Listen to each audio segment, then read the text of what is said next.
Welcome to the Hail to the King podcast. I'm Mark. This is Magnus. And we're going to be going over some of the themes that pop up in Stephen King books.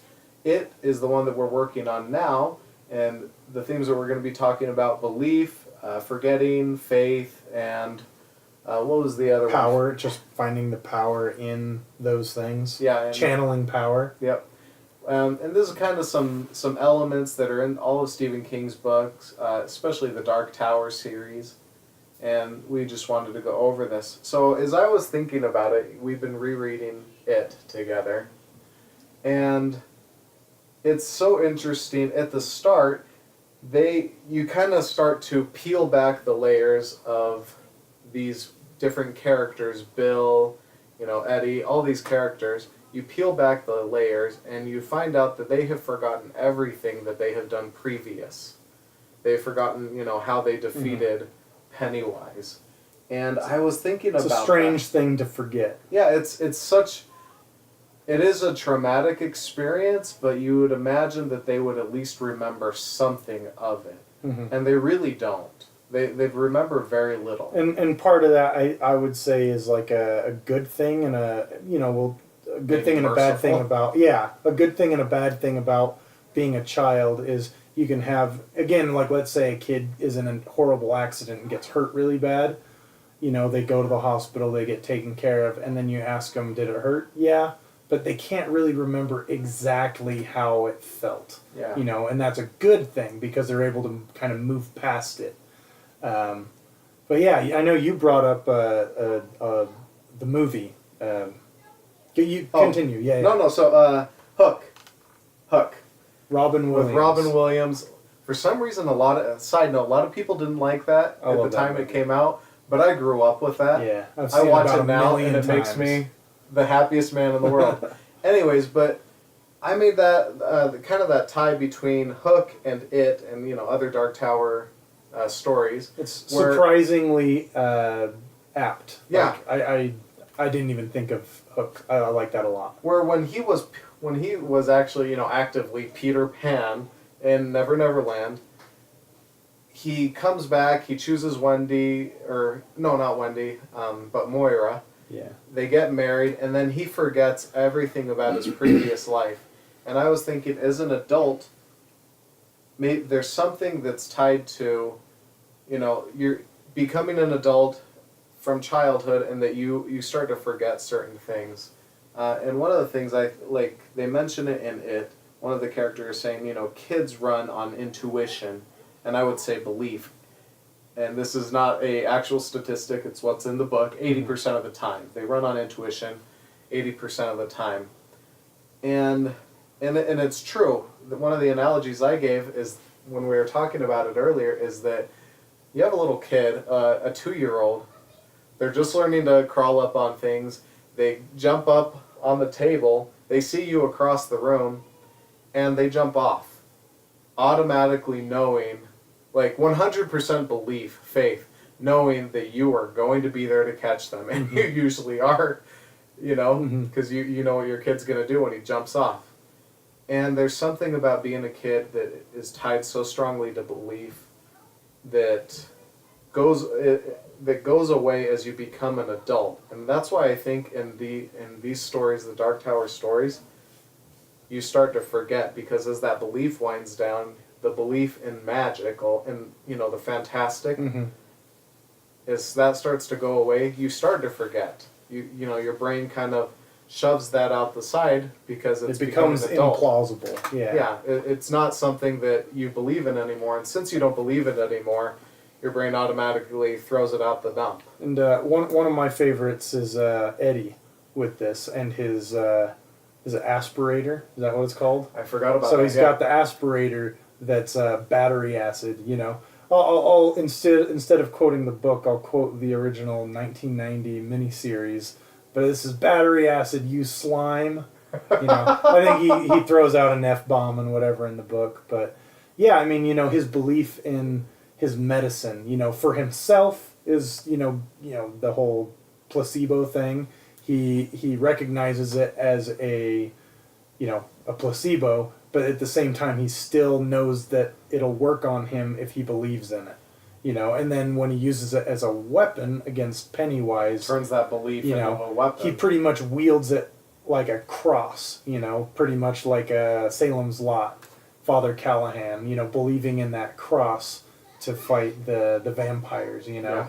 And it's funny, there's even a part where in the book where he's running, to fight Pennywise, and they mentioned that he's holding like a strange gun, like he's like some sort of gunslinger. Yeah, right? with his aspirator. With the aspirator as his weapon. Even as an adult, he comes in there with the aspirator. He makes sure that he has that, some deep down, memory of what they did as children. He knows he needs that aspirator. So, but there's something about that, and I kind of, Pennywise works on the opposite spectrum, with fear.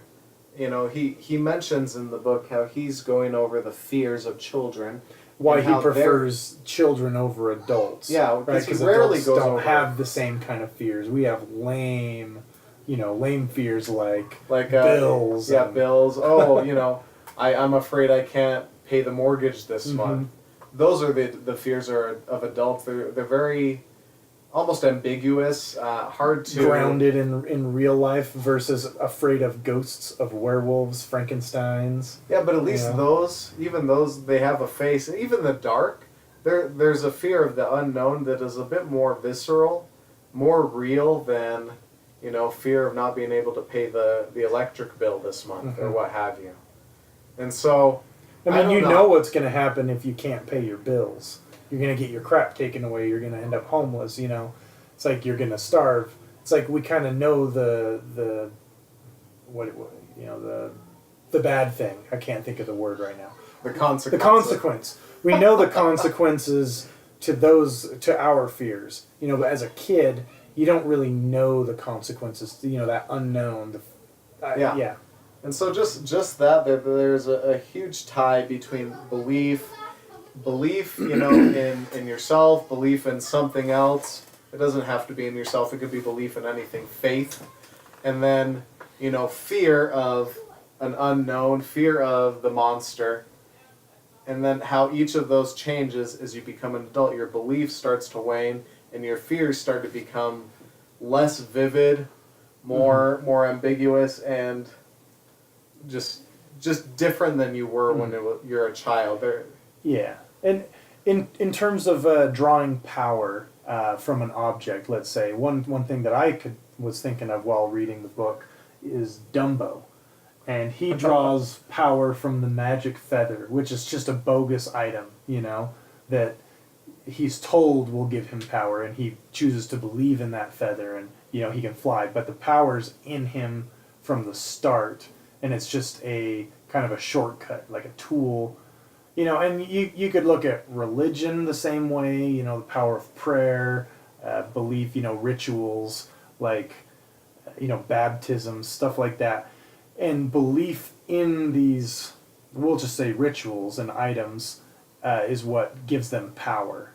And that's pretty much kind of the ritual of Chud as well, is that belief in that ritual, belief in that being the key to, destroying the evil, is what gives it the power to do it, that belief, the faith. Yeah.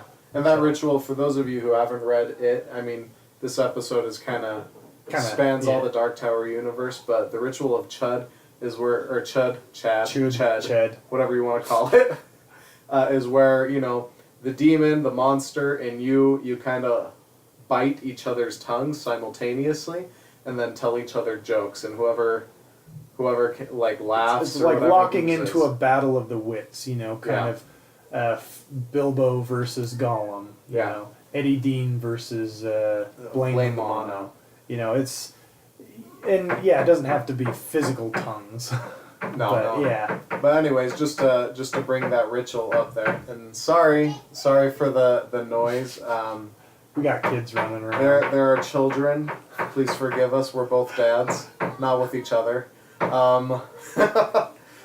But yeah, just that idea of belief, gaining power from it, and then when it's turned on its head, the fear, and then it's almost like giving power up to something else, which is what happens in the book. It also happens Salem's Lot or he has other ones. he has the power to destroy Barlow. Yeah. You know, and he loses faith because he puts all of his faith in the object and forgets that there's power that he's drawing on himself.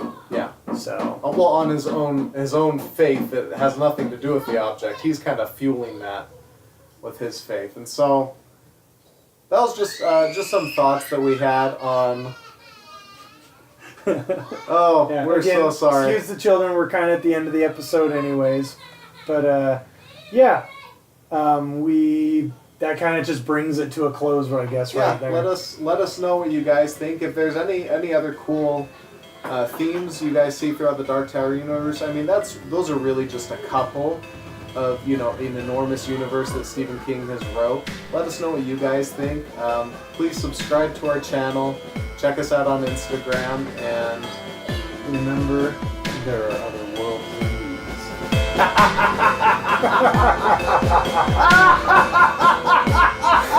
these.